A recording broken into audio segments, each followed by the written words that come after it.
Today I'm going to be explaining Backrooms level 115, and I honestly can say after reading and writing this level out, I think it has my favorite aesthetic that I've talked about in years. It's very unique, it's very atmospheric, and it's a nice break from the other types of levels and that are just hallways and rooms and stuff. Seriously, the aesthetic in this place is awesome, and if that sounds cool, if you like the pictures you're seeing, stick around for the explanation. You're really going to enjoy it, I think. Without further ado, let's go ahead and get into the video, shall we?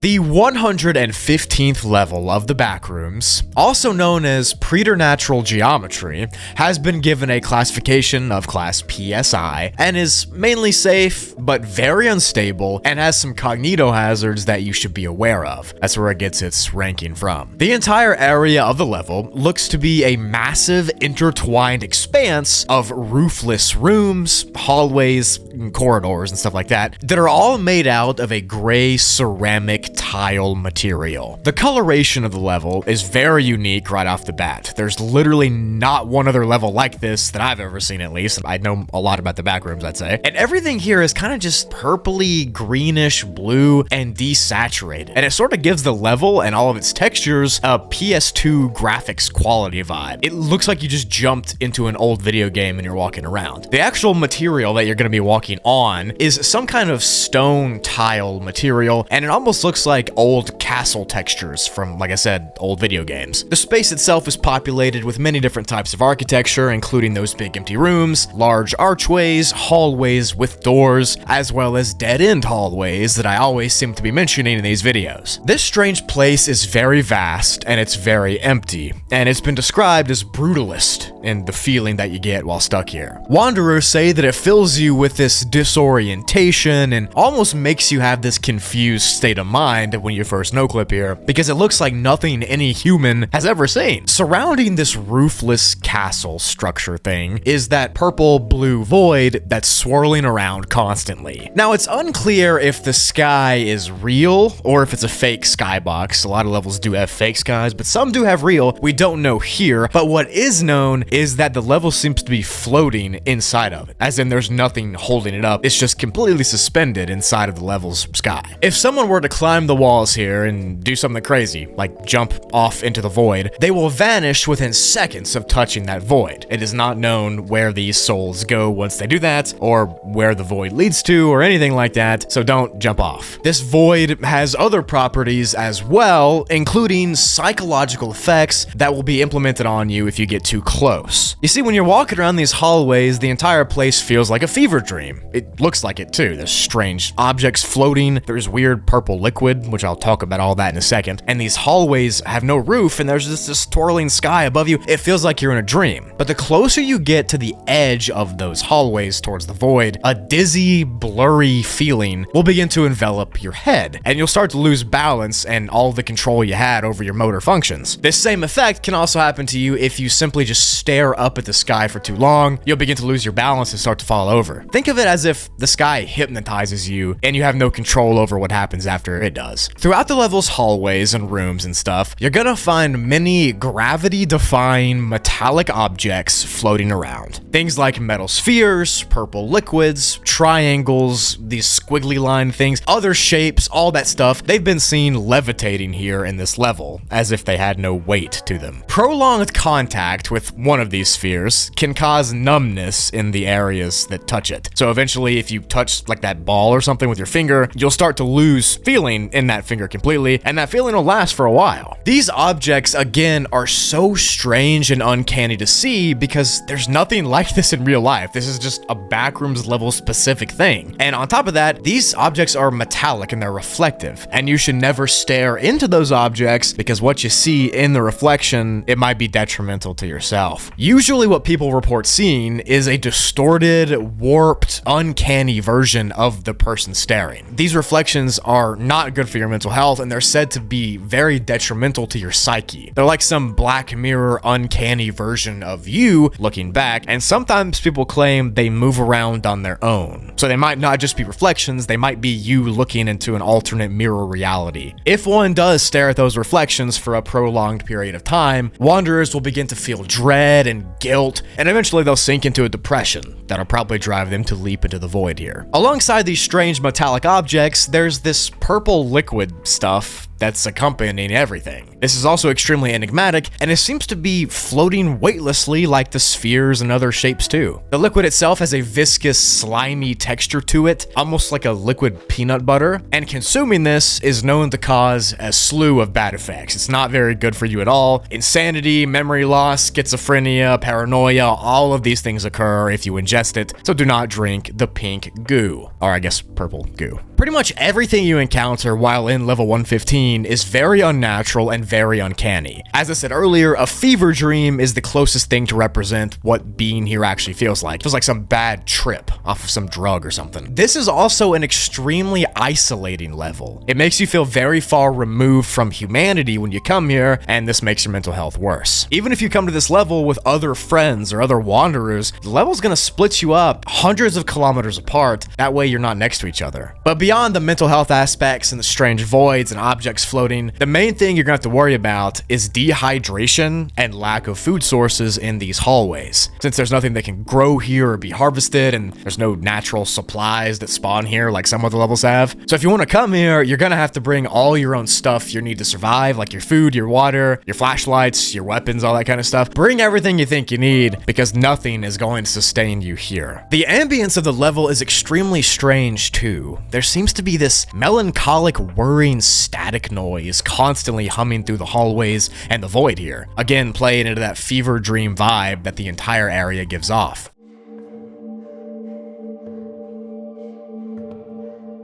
This is one of those levels that personally I would like to go to just to be alone and to get away from all the annoying people that I have to talk to every day. I feel like I would just like walking around and enjoying the ambience, even if the cognito hazard is there. I just wouldn't look at it. I would just walk around the halls. That's all I would do. But on that same note, there are no colonies or outposts here because of the nature of the level not being conducive for it. And the same goes for entities. You're not gonna have to worry about any creatures here at all, just this layout. Eerily enough though, even though the level is dangerous and dehydration and starvation are common, there's never been a body or a corpse found on the level. It's unknown if the level dissolves the bodies or consumes them or whatever it does. We have no idea, but there's never been one found. If you want to enter this place and have a little vacation into this medieval retro core looking level, you can find a metallic sphere over on level 114 and then no clip right through it. Doing this will make you wake up on the floor here. And to exit, you have to actually stare into the reflections of one of the objects that float here, which like I said is very dangerous, so don't do it willy-nilly. But if you do that and you get an overwhelming sense of nostalgia instead of the fear and depression, this will forcefully transport you to level 165, where you'll be safe. Level 165's all right. But this is one of those levels that I just wish there were more of. The world building and the vibe is very unique, very uncanny, but it's also nostalgic, and that liminal factor is also still there with the aesthetic. I personally love this level. It gets the Brugly stamp of approval. You should leave a like if you enjoyed it too and you want to see more like this. Thank you for watching to the end of the video. If you want to support me, you can leave a like on this video. Like I just said, it's free and it really helps boost the video out to more people. Also, if you want to see more content from me, check out my other channel, Spoogly. Check out my Instagram, my TikTok as well. Thank y'all for everything you do. I love and appreciate each and every one of you. Hopefully you're enjoying Brugmas, and I hope that you're really excited for Christmas, because that's right around the corner. I want to find more levels like this one and talk about them because this was awesome. And if you want to see more, suggest more to me, or if you know of any games that look like this, I'd love to play a game that looks like this. Would be cool. But enough blabbering out of the way. Thank you for everything, and I'll see you in the next video. Peace.